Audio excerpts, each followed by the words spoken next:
Hi guys, in this video I'm gonna show you how you can use created player in career mode in FC 26. First of all, go into settings. From here choose the option called edit created player. If you already made your player, you will able to edit him just right here.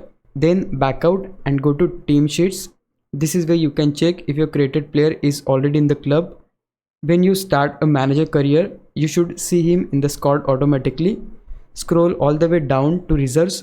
That's usually where your created player will appear depending on his rating. You can then move him up into the starting lineup if you want.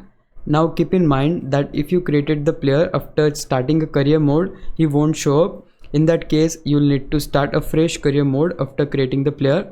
Next, if your player isn't in the team you want, go to the club transfer section. Find the team he is currently in and locate your player in the squad list. For example, if he is rated 55 or 65, then you can find him on page 4 of the roster. Finally, select him and transfer him to the team of your choice. Once you confirm the transfer, go back into your chosen club and you'll see him already added to the squad. And yeah, that's it. Your created player is now in the team you want. If you found this video helpful, please leave a like, subscribe the channel. I'll meet you in the next one. Bye bye.